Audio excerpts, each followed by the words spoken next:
Behind every success story, there is a long line of triumphs and defeats that remain hidden from others. These stories get condensed into journeys that minimize the struggle and wrap up with a happy ending. But we know that's not how life works. That's where From the Ashes with Mark Azoulay comes in. On today's show, you'll hear honest conversations about the challenges that Mark's guest faced and how they overcame adversity. Now, here is your host, Mark Azoulay. Welcome to From the Ashes. I'm your host, Mark Azoulay, and I'm sitting here with Leslie, who, your story has blown me away. She has a story of healing from a spinal injury and a brain injury through, well, she'll tell it better than I can, but through like a spiritual download that gave her the tools required to bring life back to her body. It is a powerful, powerful story. And she's here to share what that process was like for her and what her mission is now, which is to spread some of these teachings to people that she works with. Leslie, welcome to the show. Thank you so much. I'm so happy to be here. Yeah, I think it's going to be a really powerful episode to hear. When you were telling me some of the details of what that injury was, my jaw was on the floor. It's a really powerful thing. So I'm going to hand it over to you. How about you kick it off? What is your From the Ashes story? What are you bringing to our listeners today? All right. So here's my life in a nutshell. And I'm going to give you a little prologue so that it all makes sense. Okay. So after a lifetime of trauma, being physically, sexually, psychologically, and emotionally abused, being bullied, gang raped, stalked, and assaulted all before the age of 25, I had become a very wounded adult without really understanding that. And I chose not to look back and investigate any of it. Instead, I thought I was this superwoman in some way for powering my way through and making it through in a way that I thought I was unscathed. Now we jump to 25 years later, and I'm married with two children, and I'm in pain everywhere, but no doctors could find the pain. So I began to drink alcohol to relieve my pain. I became addicted, and I quickly began the first downward spiral of my life, where I lost my marriage, my career, my home, my car, and worst of all, the custody of my children. So I'm in a horrific place. I treat my disease. I go to a spiritual recovery place for 5 months. I get my life back together. I think all is well. I'm in a new relationship now. I'm in another life now. I've created a whole new life for myself. And suddenly my body begins to break down. And I needed 3 surgeries in less than 3 years. And I was diagnosed with something called cervical spondylotic myelopathy, which is a spinal disease that causes complete paralysis. And I had some paralysis at the time. So I had neurosurgery, and I ended up that 1 in 1,000 poor outcome you never think will be you. And I end up with a spinal injury, and I'm told that it's a permanent spinal injury. And, I am in shock because in just 3 months, I went from being able to walk an hour a day to barely being able to walk 2 blocks. And when I did it, I was staggering like a drunk, like I had very little control of my body whatsoever. I could not pick up a cup of water and bring it to my mouth and drink it to save my life. The pieces of my body just simply, they were not working together. And I tell my partner at the time about what's happened, and I've got this diagnosis, and 3 months later, he leaves me for another woman. So now here I am, already, right?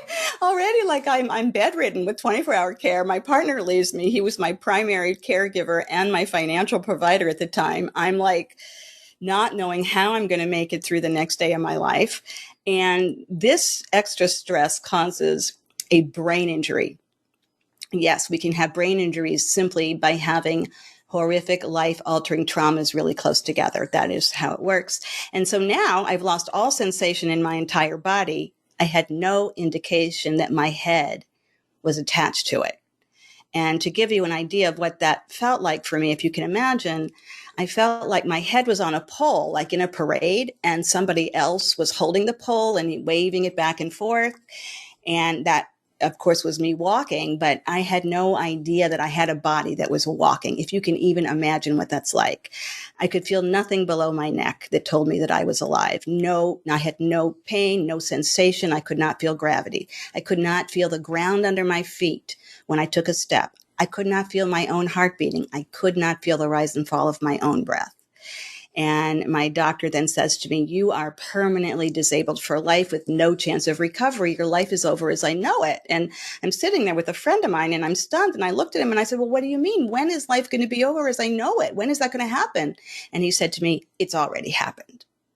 So like, just break for a minute there. Just imagine it already. And there I am sitting there and I can't even imagine what this means to me. There's something in us that keeps us, I think, from being able to truly grasp things that are just that terrorizing. And I was living in terror. So I go home. I'm now, he's telling me just go home and rest. Here are all these medications. There's nothing you can do to help yourself. I knew I wanted to live, that was the biggest thing for me, because I wanted to show my daughters that no matter what happened in life, we have the power to change our circumstances. And I wanted to learn a new model for a living that I could teach them than what I had learned from what I saw as a child, because I did not want them to end up in the same hell that I had found myself in at age 54. And I had no idea what I needed to discover and learn. I just knew I had to succeed in doing it for them. So I realized I have to create my life all over again. And my first thought is, I can't do it. I'll never be able to do it. I can barely get out of bed. And then my second thought was, wait a minute, I did this once already. And if I did it once, I can do it again somehow. So I had a really good meditation practice before all of this started. And that was my safe place. I could meditate, and it was my escape from my reality. And I had been a childhood creative athlete, and I was a dancer. So I would meditate, and I would see myself on stage dancing. I'd see my body doing the most amazing things that it used to be able to do. And that for me was my resting place. It was my escape from my reality, as I said, because my reality was absolutely just too painful to even think about. And in one of these minutes, so I would meditate for hours and hours, all the hours that I could use no electronics. There was no TV. I had only silence. So I would meditate in all the hours I had where I wasn't in therapy, where I wasn't, seeing doctors or nurses or social workers or all the people that had come to me to try to help me pull my life back together. And in one of these particular meditations, I'm watching myself on stage dancing, and I notice that I'm saying to myself, I am not my body. I am not my brain. And I notice that I'm questioning, if I know I'm not my body and I know I'm not my brain, then what am I? What is this? Who is this even talking right now that's saying these words to me? And in that moment, I had an experience that to me would have been unimaginable had it not happened to me. And it felt like someone actually carved a circle in the top of my skull and opened it up, and a pillar of light shot through my body all the way down to my toes, like a sword. And it held me there like I couldn't move. And I didn't want to move because I was filled with the most exquisite, pleasurable sensations that I have ever felt in my life. And I just sat there feeling, and I had this thought, well, if this is what I am, I don't need my brain and I don't need my body, because this is so much better than life itself. Then I'm okay as long as I can have this. And I never wanted that to end. In that moment, I felt like something was nourishing me. I felt aligned, right? This pillar had come down me into my spinal cord. And I felt so aligned. I felt focused. And I knew I wasn't alone. I knew I wasn't alone. This inner knowing illuminated for me. And I felt this tremendous love and support and connection. And I knew that I was being witnessed. And I felt capable. And, as if some inner coding in my body had been turned on that I wasn't aware of before. And I thought, again, if this is what I can have, then I don't need the other things that I thought I wanted. I don't need to be able to move. I don't need to be able to speak. I could just live like this as long as I can help somebody else. That was my first thought. And after that, everything in my life began to change very quickly. It seemed that whatever I needed and desired in my thoughts started showing up for me serendipitously in real life, right before my eyes, like in my lap. And as I watched this happening, I could not discount that I was being guided as if something greater than myself was in the wings orchestrating every next experience I was to have. And I began to live, as these experiences started happening, I began to live completely trusting this process I was not controlling, but was a part of. And I just began to watch my life unfold with no expectation. And I had these two aha moments, right? The first one I talked about, I just really wanted to help someone else. And the second was, life is about enjoying every moment of it, even if the experience you're having is something horrifying to you. We are put on this earth to feel joy every day. And if I could tell you one thing, don't ever let anyone or anything steal that joy from you, because that joy is what led me to my healing. It's really important. And although what I was being given to do was really hard, I began approaching every hurdle with this joy and this just radical acceptance. This is what I have to do. Like, I wasn't going to let myself go into, I have to do this. I have to do this. It's so hard. No, this is what I have to do. I only accepted one outcome, and that outcome was that I was going to heal. That was it. After this experience, it was clear to me that my body was going to heal itself as long as I could get my thinking mind out of the way. So the first thing I had to do, I knew, was I went to my doctors, and against medical advice, I said, I need you to take me off these 12 medications, because I was on so many medications and my brain felt like a sponge and I was really having a hard time thinking. And I knew I needed to be able to think in order to heal, but think in a specific way. And I can get to that later. And I really knew that I needed to help someone else. So I'm weaning off the medication. I'm in bed 24 hours a day. I could get up for just a few hours. And a friend of mine calls and she says, can you help me help a friend of mine with cancer? And I say, yes, she's in hospice. I can go lay in her bed as easily as mine. So I go and I lay in her bed. And for the next 6 months, I lay in her bed and I help her die. And I really could feel that, this is what I can do with myself. Fine. I'm happy with it. And at this point now, I'm in alternative medicine, and my alternative medicine practitioner invites me to a lecture that one of her teachers has given. His name is Dr. Gary Weber. He's an internationally renowned author and a pioneer in brain science, neuroscience, quantum physics, and self-inquiry. And I meet him and I talk to him, and he says he wants to mentor me in my healing, and I accept. And so got it. And so, I'm just following my cravings. I'm doing everything that he's telling me to do. And the next thing that happens is I want to go to a concert. And at the end of the concert, I meet these two people. One is a meditation expert. One has created something called the Inner Strength Foundation here in Philadelphia, which teaches trauma-informed mindfulness as part of the curriculum in public school. And she's having a virtual training. I tell her I need help with my thoughts. She invites me to the training. Now I'm becoming certified to teach trauma-informed mindfulness from my bed. I then meet this woman who is teaching us course in spiritual psychology that I can't afford. I write to her. I tell her my story. She gives me a scholarship, right? And all this is happening. And then people in my community started coming to me with all these diagnoses saying, wow, we know what you've done to yourself. Will you please help me? So I start helping them, and I really do help them. And I realize how much I love it.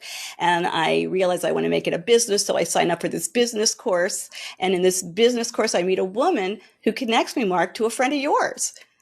And he does a podcast. He does it with me. He says he just loves my energy. And when I get my business going, to call him back, and he'll connect me with a few people. And so 2 years later, I call him back and he connects me to you. And here I am. And here you are. And here I am. Walking, talking, dancing, singing, all the things I couldn't do just 5 years ago. Right, And exactly. helping people heal. You're here, you're moving, you're starting a business, you're talking to people, you're able to share these gifts. It's an incredible thing. I mean, it really is an awe-inspiring story. We have to start moving to our commercial break now, but when I come back, I want to dig into a couple, aspects that stood out from that story for me, specifically around spirituality, around the download that you got, and just what it was like bringing yourself back to life. So if you're out there listening, if you're interested in those types of things, hang on. We'll catch you on the other end of the commercial break. See you then.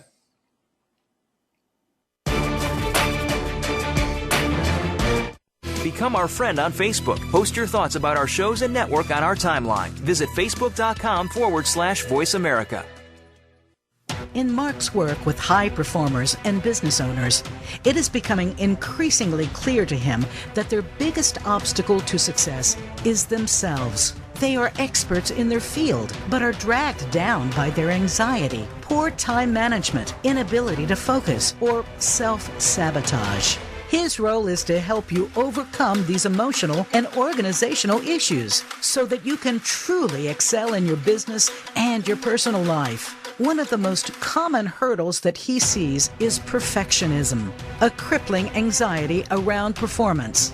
It's a fear of not being good enough, being publicly embarrassed, or of disappointing others. These fears paralyze brilliant people and bring them to their knees.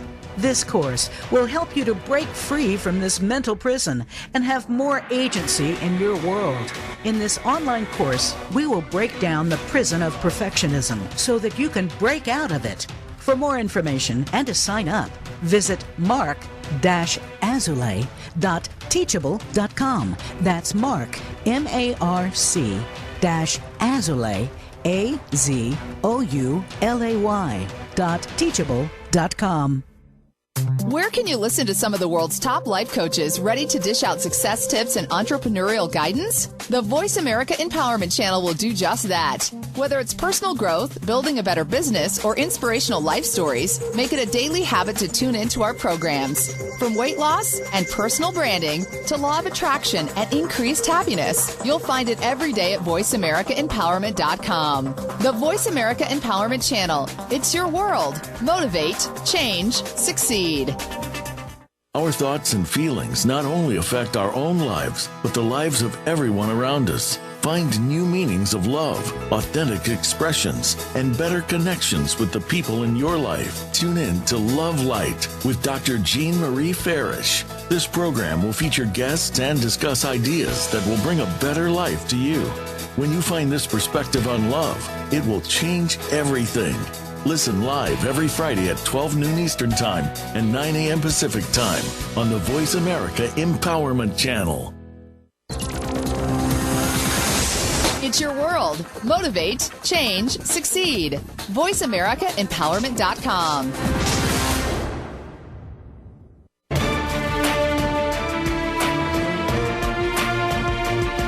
You are listening to From the Ashes with Mark Azulay.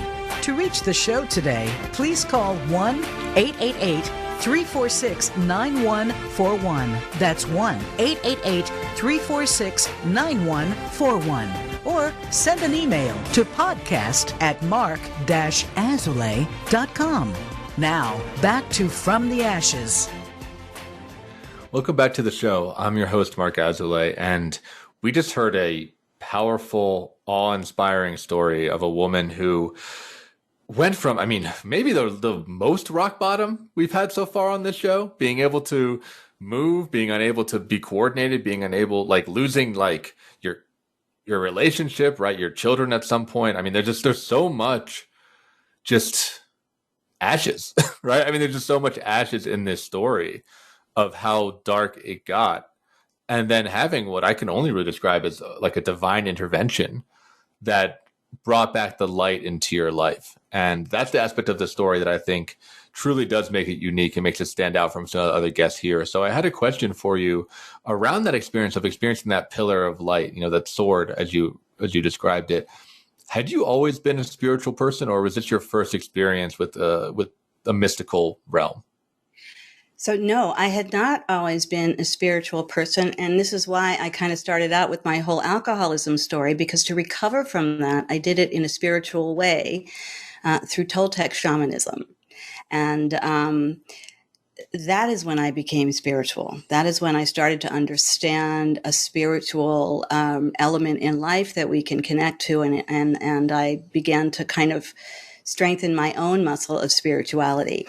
I had no idea how well that would serve me later, but that's where it came from. And so when I was already kind of tapped in to spirituality from that. And from there, I became a yoga teacher and a Thai massage practitioner and a meditation teacher. So I continued to work those muscles of that spiritual side of myself. And then I was just, I feel like the lucky recipient, the lucky recipient of this awakening experience that encoded for me the ability to do something that was remarkable. And to me, before that moment, when I would have considered impossible. My doctor certainly considered impossible. Can you say a little bit about Toltec shamanism for our listeners? They may not be familiar with that way of practicing. Maybe a little bit of how you got introduced to that, what you learned from that, and maybe how they see the world, what their kind of framework is. So I got to this place called the Ranch. That's what it was back then. I don't know that it's the same thing now. Through the Karen Foundation, where I had gone to treat my alcoholism, and they said, you have so much trauma that you'll never stop drinking if you don't deal with this trauma. You really need to go to an acute PTSD trauma recovery center. So why don't you try this one? And so, okay. So I went, and Toltec, this place offered a Toltec methodology for living and thriving. And it all began with a man by the name of Miguel Ruiz. If you've heard of the 4 agreements, always do your best, don't make assumptions. Now you're putting me on the spot. Don't make assumptions. Be impeccable with your word. Right, be impeccable with your words and never gossip, right? Yeah. But that is just such the very bare end of what Toltec shamanism and their methodology for living teaches. It really teaches a way of inner strength. And a way of being able to use your voice and a way of using somatic experience to recover. So when you're angry, I was so angry after being raped and all of that happened to me. So one of the ways I got my anger out was there was like 5 or 6 really strong men, and I just would run into them and hit them and hit them and hit them and hit them and hit them and punch them and back up and bump into them again. And they were just this wall of people until I had no strength left. Like that's, you get your anger out that's one of the things that we did. And you overcome fear by climbing up on a pole. They call it the pamper pole because it's a huge, like a telephone pole that reaches above the trees. And you get to the top of it, you stand on top of it, and you have to jump off. And you think you're going to pee in your pants. They call it the pamper pole. But so they teach you how to overcome, your fear from the trauma that you experienced in these really wild ways. And so that was how, and so from that, I just became such a richer, I had this now really rich experience in myself of inner strength and direction. Yeah, that's wild. And it sounds like you integrated that, moving forward. So how does that divine download fit in with that?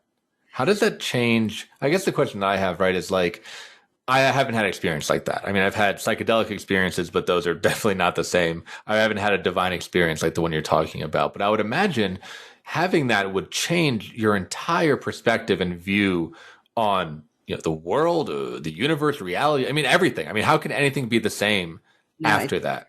It's not. The one thing that did for me, it removed all fear and replaced it with compassion and love.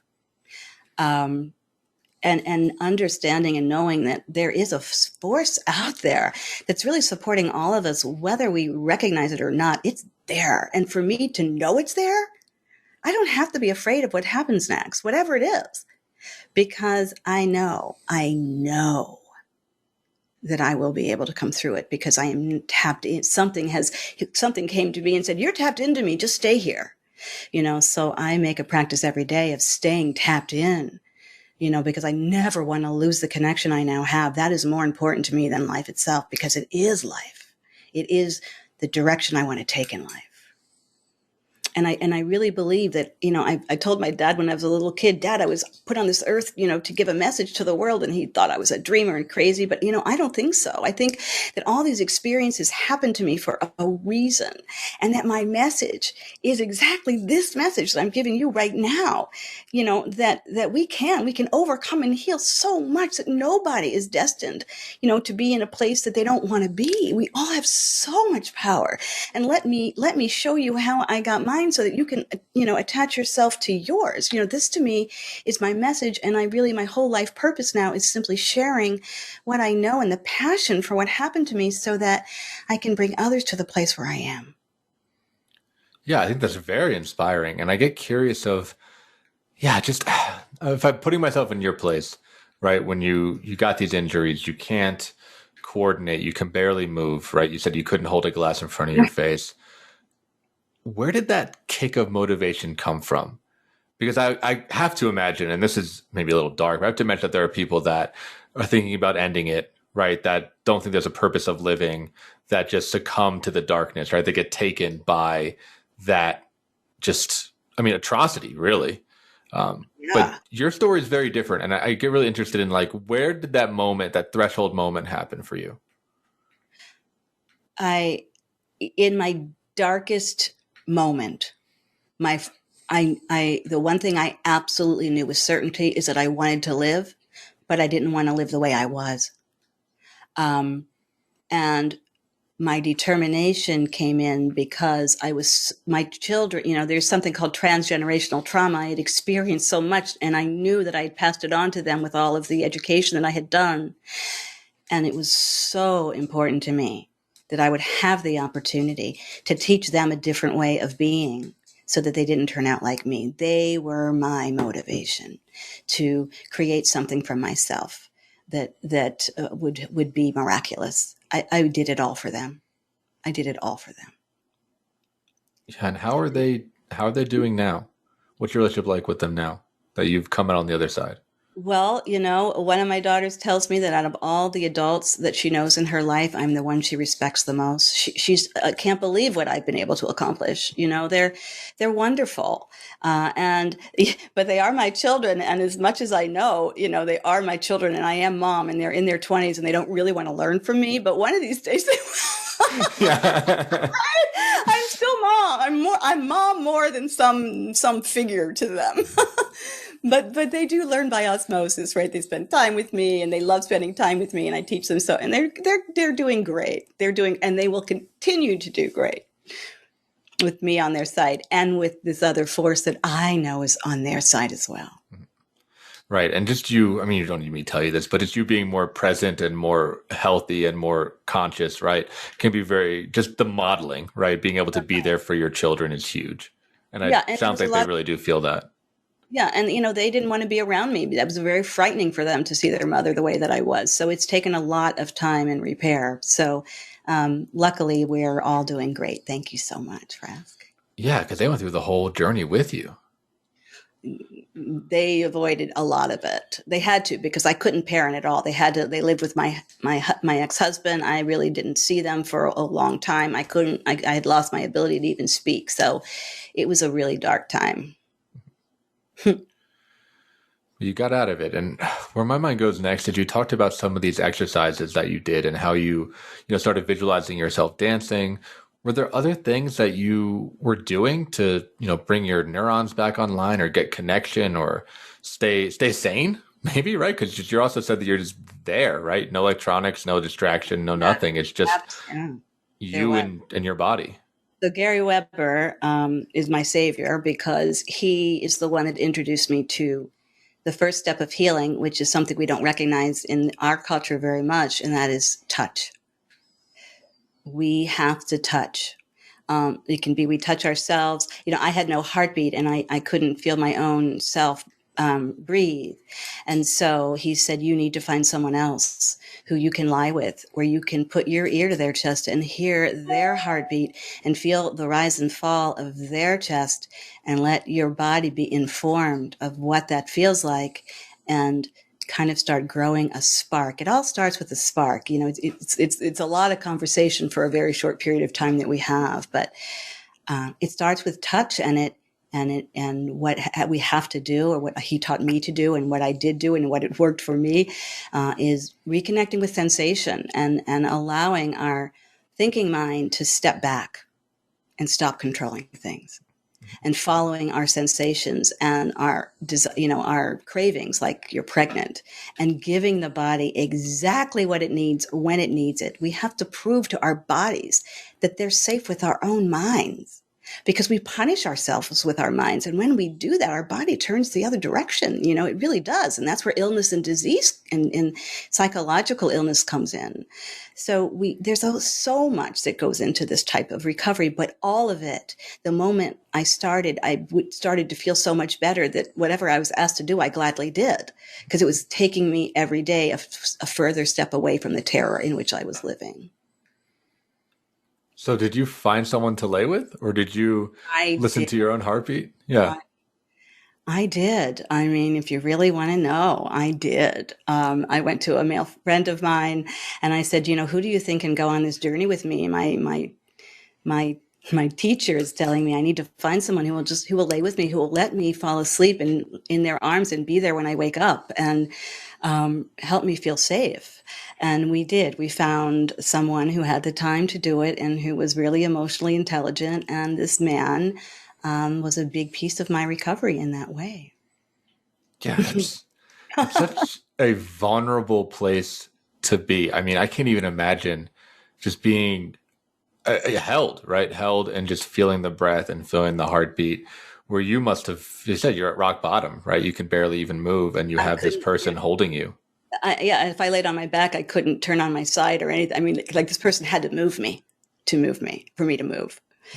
I was 20 pounds less than I am now. And I was, it was quite an experience. It was beautiful. It was a beautiful experience. Healing is a beautiful experience when we approach it in a way that's right for us.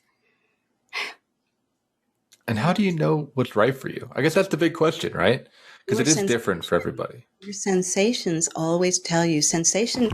I'm so sorry about that, guys. Sensation never lies. Your sensations never lie.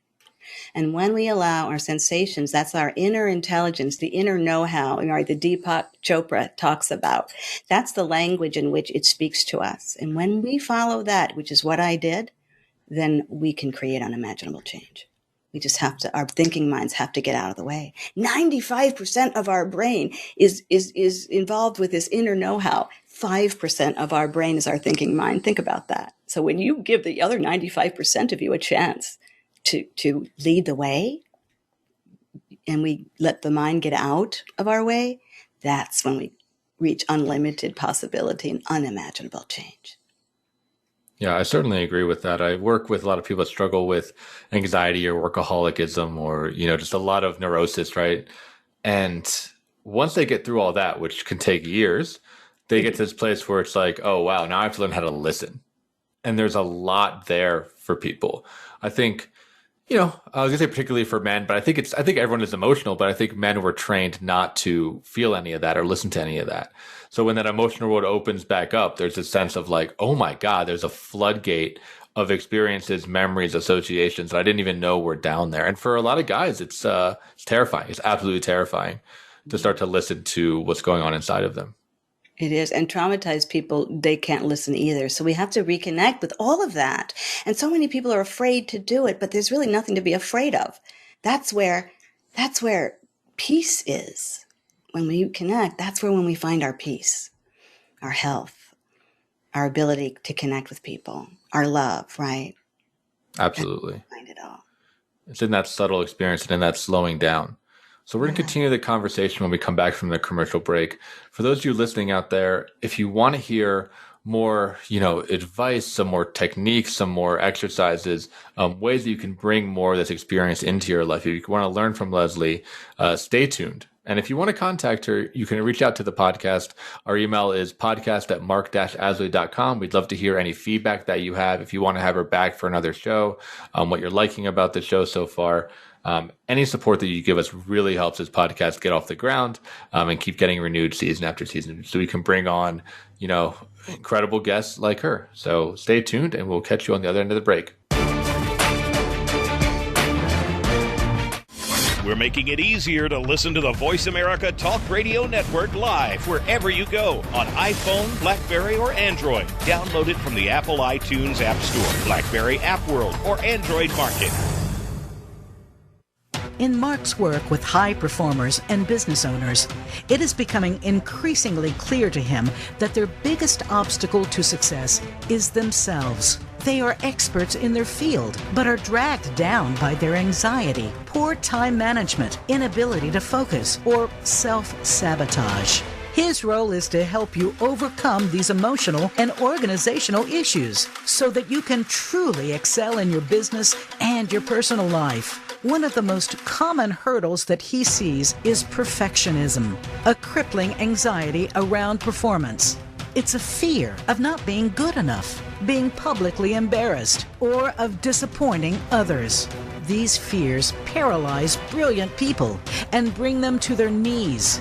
This course will help you to break free from this mental prison and have more agency in your world. In this online course, we will break down the prison of perfectionism so that you can break out of it. For more information and to sign up, visit mark-azulay.teachable.com. That's Mark, MARC-Azulay, AZOULAY.teachable.com. For teens, by teens, and about teens. Tune into the uncensored and unedited discussions with young adults on Express Yourself.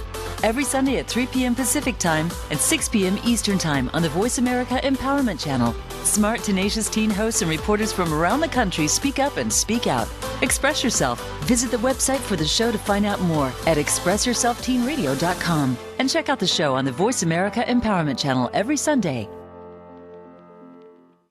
Are you ready to move to your next level? Listen for Empowering Women, Transforming Lives with host Rebecca Hall-Greider. Each show will focus on a central topic with discussion, guests, and your questions being featured. Our show is perfect for women who feel a call in their heart to step out in a bigger, more powerful way in their life and just need some encouragement, inspiration, and practical steps to support them on their journey. Empowering Women, Transforming Lives can be heard live every Thursday at 10 a.m. Pacific Time, 1 p.m. Eastern Time on the Voice America Empowerment Channel, with a replay of the show Sunday at 1 p.m. Pacific Time and 4 p.m. Eastern on the Voice America Variety Channel.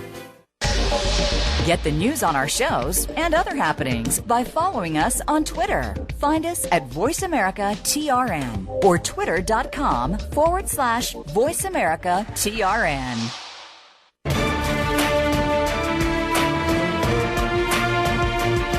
You are listening to From the Ashes with Mark Azulay. To reach the show today, please call 1-888-346-9141. That's 1-888-346-9141. Or send an email to podcast@mark-azulay.com. Now, back to From the Ashes.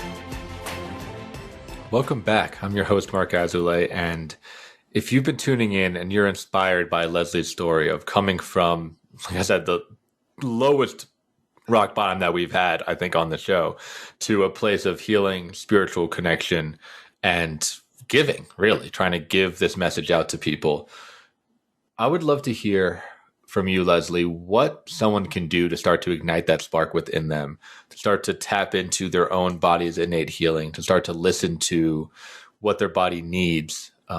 Maybe they're not in a situation like you were. Sounds like very few people were, but I can imagine what you learned can be helpful for almost anybody.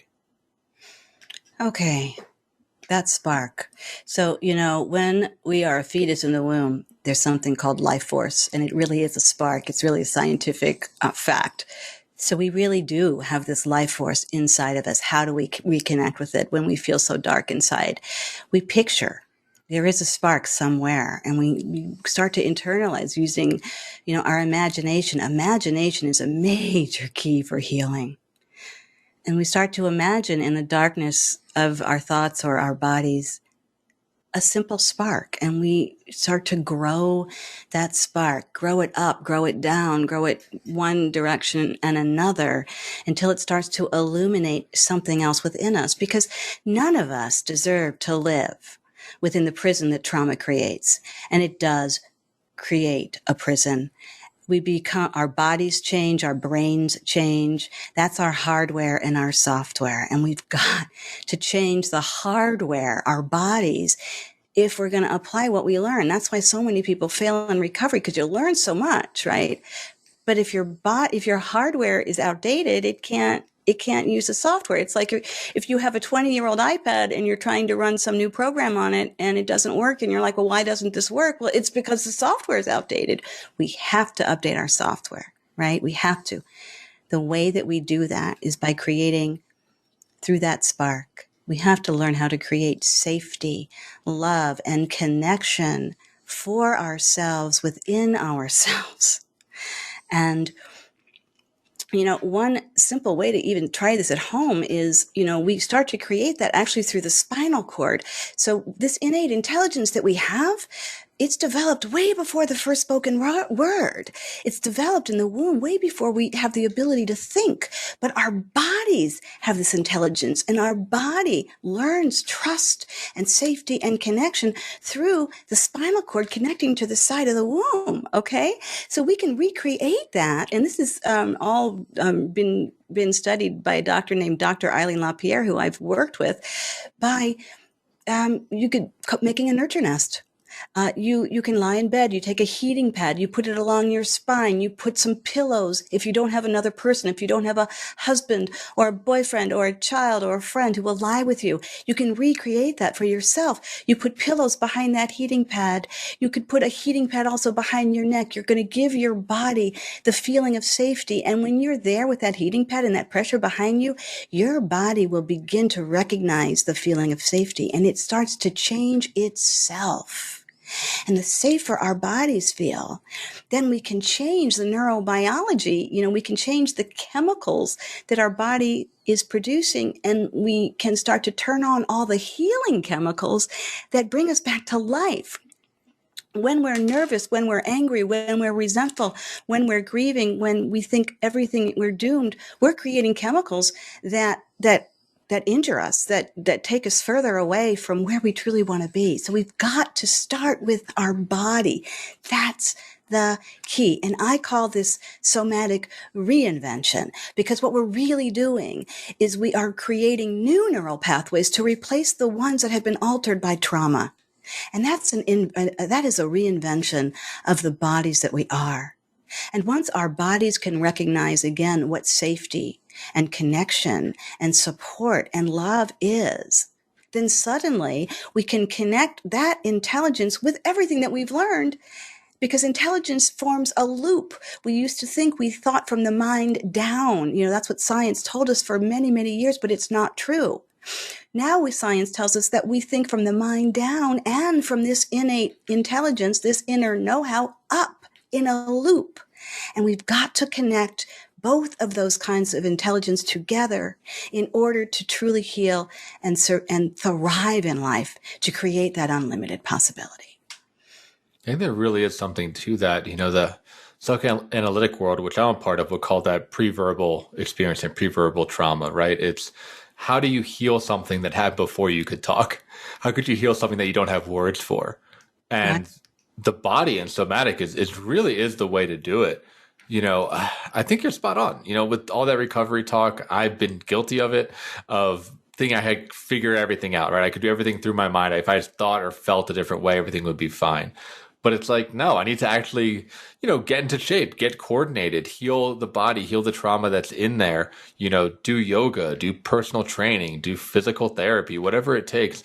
I've found, and it sounds like you experienced an extreme version, but the people that are the most traumatized are incredibly stiff and tight and, uncoordinated, clumsy. There is this really wild correlation between constriction both mentally and physically. Well, yeah, because what happens when we're traumatized is we have sensors in our body, just like the ones, like if you're walking and the lights go on, right? We have millions of sensors in our body. And every time we experience a trauma, some of those sensors turn off. So what happens? We become uncoordinated. We become stiff. We become smaller. We just become lesser and lesser of the person that we used to be, right? We are an instrument, Mark. We're an instrument, and we get to choose the tune that our instrument plays. And if we can tap into the rhythm that is already within us, orchestrating our life, which is something I was able to do, and integrate that with an improved growth mindset, skill set, and action set, and a sustainability practice, then we can change our own tune. We have the ability to change everything. This is the modern world of healing, and it's available to anybody. It's available to anybody, and I can teach people how to go through it because I've been through it myself. I have been through it myself, and I know every mountain, every valley, every problem, and how to solve it. And that's what I love doing. That's what makes my instrument truly sing. I get so interested from your perspective. What do you think brings people down? Right? Because it feels like there is like a gravitational pull to overeat, right? Or not exercise, or have a sedentary lifestyle, watch TV all day, or not have a spiritual connection, or not build pro-social relationships. Like, it seems like we have to work to unwind, but it feels like there's like a gravitational pull to, like you said, to shrivel or to become smaller or to kind of turn inward. What do you think that's about? Okay, so I'll tell you what I think that's about. When we are traumatized, we go from living through a lens of love to a lens of fear. When we are living in fear, we begin having horrific negative self-talk, haunting, punishing.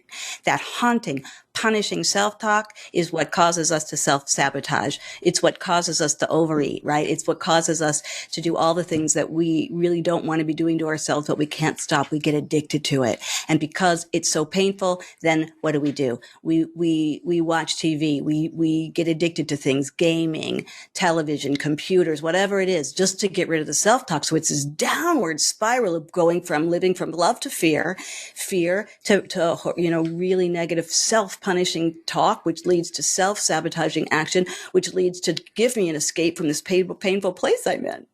And you just keep going down and down and down on this spiral until you learn how to turn it all around. Yeah, I think that's right. I guess where my mind is, for a culture that is so focused on happiness, right? Like, America optimizes for happiness, in some ways maybe optimizes for pleasure. So many people are afraid, right? Yeah. So many people are afraid. And that is just mind-boggling and just tragic in so many ways. That fear is so pervasive.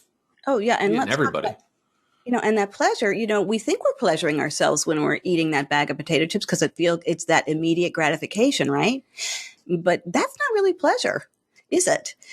Not when it causes diabetes, obesity, right? Heart disease. It's really not pleasure. So really, it's about how do we change our perspective and our perception of what pleasure is. Pleasure isn't just being entertained.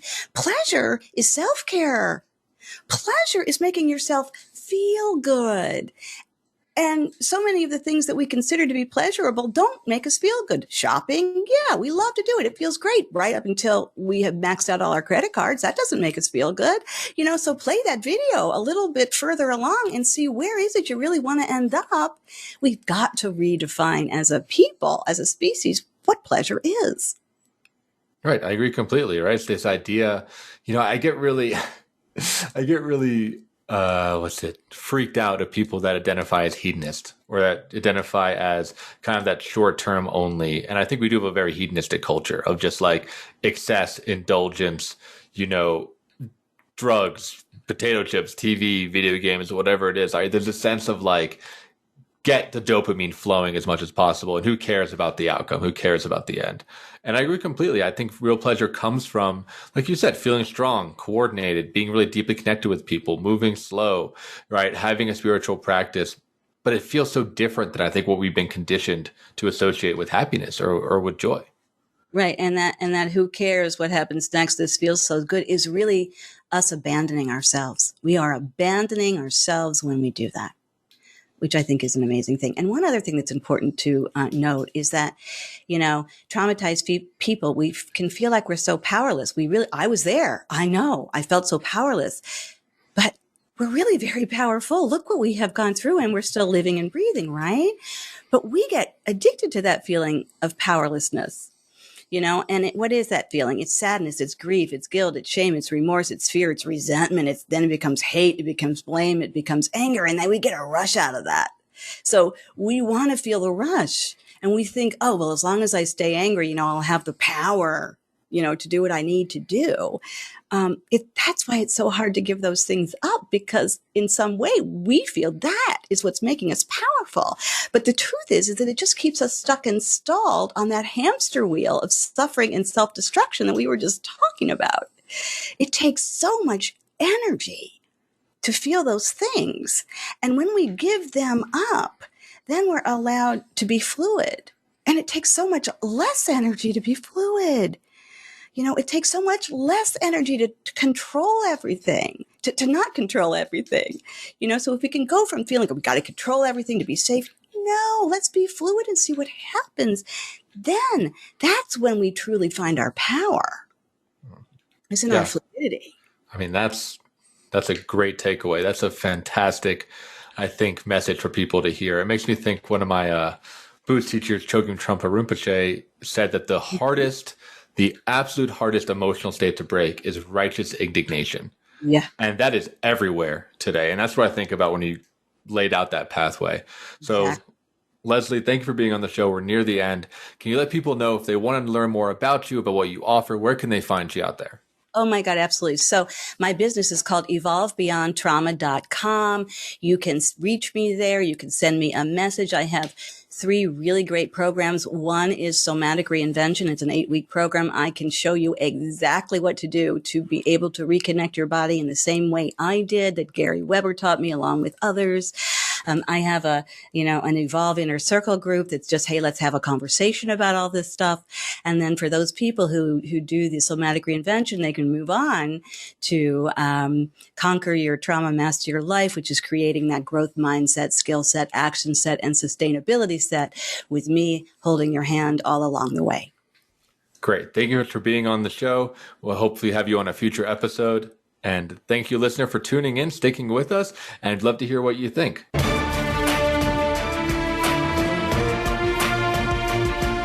Thank you for joining host Mark Azoulay on From the Ashes. Be sure to tune in again live next Friday at 2 p.m. Eastern Time and 11 a.m. Pacific Time on the Voice America Empowerment Channel, or subscribe on your favorite podcast platform. Meet triumph and defeat, and treat those 2 imposters the same.